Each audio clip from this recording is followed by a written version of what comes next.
I've got size 11 OC beads pre-strung onto 24 gauge copper core wire, and I'm ready to go with my wraparound loops.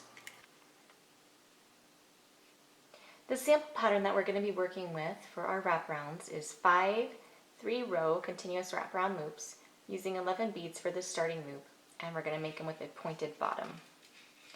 Now, because this is a continuous technique, we're going to need to leave a small bit of tail wire right at the beginning. This will become part of the unit stem wire that we'll use to attach all of our petals to our flower stem. That's about 2 or 3 inches unless the pattern specifically says otherwise. And then to start out, we need to count out 11 beads for our starting loop. And we'll make this loop exactly the same way as we would a continuous loop. Fold those beads in half and match them up. And then we're going to hold those beads tightly together between our thumb and forefinger so that no gaps form between any of them. And then we're going to tightly twist the 2 wires on both sides together below the loop.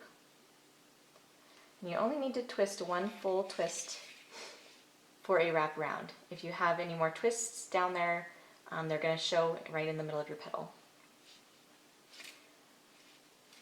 And then I pinch and close my starting loop as tightly as I can together because I don't want a hole in the center of my petal. So this is the first row, and we need 2 more wrapping around. We're going to bring more beads down from our spool, and we're going to push them really tightly against this bottom wire below our starting loop. And we're going to hold tension on those beads so that no gaps form while we're wrapping around. Grab a hold of that starting loop between your thumb and forefinger, and this creates kind of a channel right around the outside of that starting loop so that you can fit your row in, fit them together really nicely. And I rotate while I wrap so that I can pull really tightly to make sure that my rows fit really nicely together.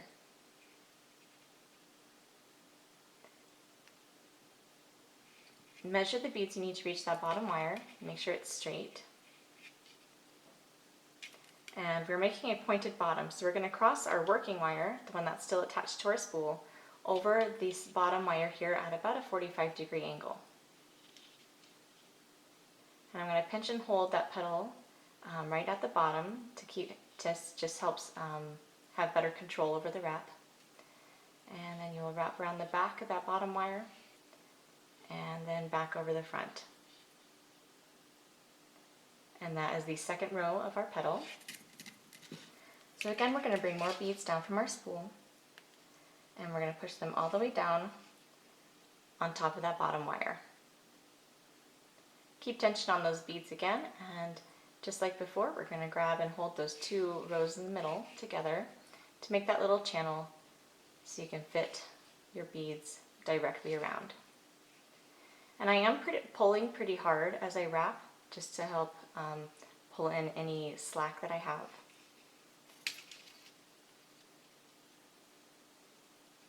So again, we're going to measure the beads. We need to reach the bottom wire, make sure it's straight, and we're going to cross over at about a 45-degree angle. And then we're going to wrap around that bottom wire. Because this is the last row, we're actually going to wrap around 2 or 3 times, because that's going to tie off our petal. Alright, so there's our first petal, and we need to make 5 more. We're going to count out another 11 beads for the starting loop of our second petal. And this time we need to leave a small space in our wire between the starting loop of the second petal and the first petal. This is because we need some room below to make the wraps for the other rows. And I usually eyeball it. You can measure it if you like.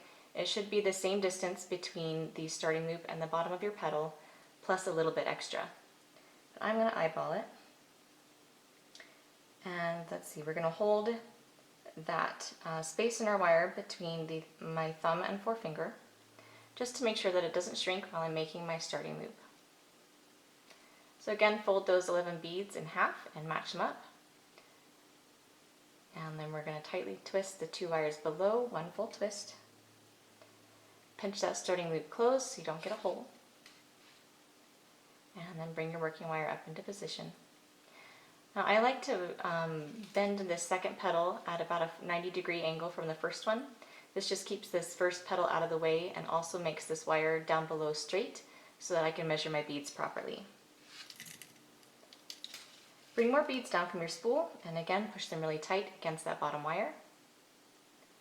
Grab a hold of that starting loop and rotate while you wrap that row around.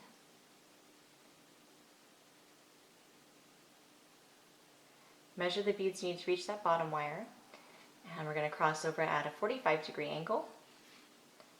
Wrap, and then rotate a little bit more as you pull up at a 45-degree angle. Now to make the third row, bring more beads down. Make sure that you are covering this bottom wire completely. Grab a hold, rotate and wrap. Make sure that bottom wire is straight. Measure out the beads for your third row. And because it's the last one, we're going to tie off by wrapping 2 or 3 times right around the bottom.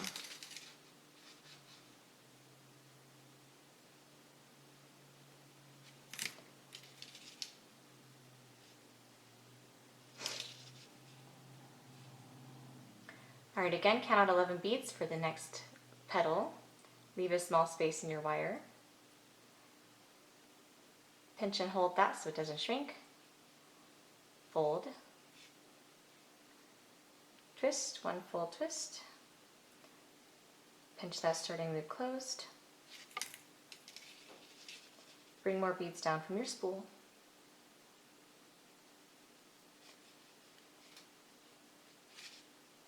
Wrap around. Measure to reach that bottom wire and a 45-degree angle.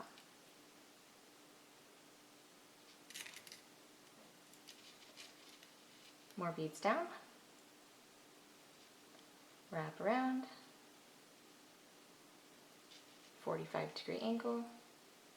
And we're going to tie off.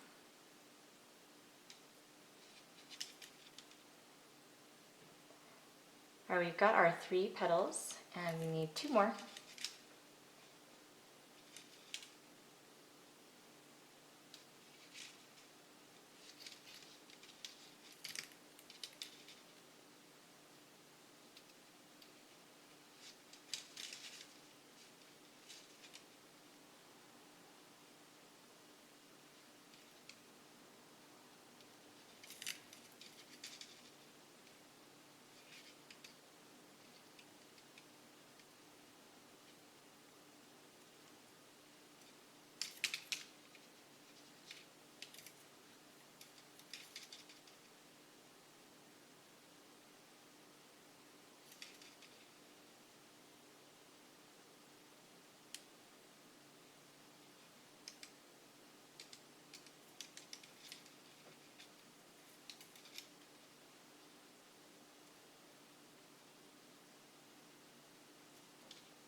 Okay, now we have all 5 of our wraparound loop petals, and we're usually going to close these into a circle.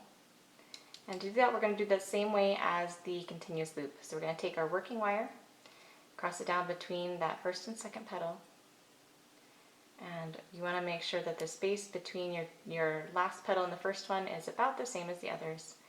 It does not need to be exact. And then we're going to wrap that working wire right below that first petal just once. Bring it down to the bottom, and then twist the working wire together with the starting tail wire. And you usually don't need to twist down very far. And then you're going to cut those 2 wires different lengths, just so that it keeps your stem a little bit tidier, that your wires don't end all in the same spot.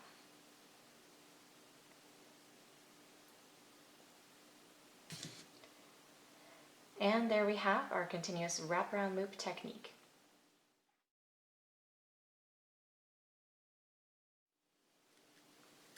One last thing to show you about these wraparounds is that you can make a round bottom petal with this technique.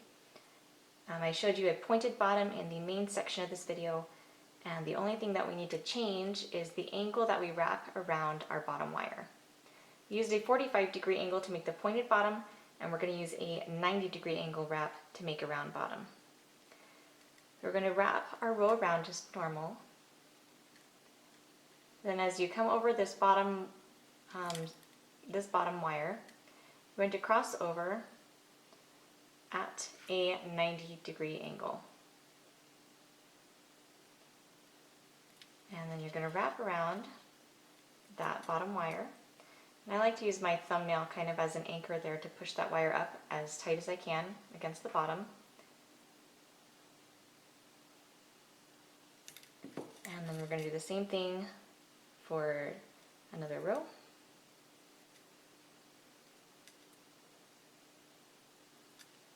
Cross over at a 90-degree angle.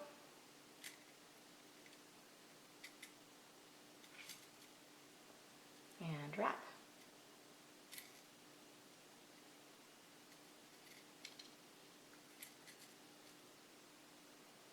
Now the difference in the shape isn't huge when you're dealing with really small petals, but as you get larger with the wraparounds, the differences in the shape, well, it makes a little bit more difference as you get bigger.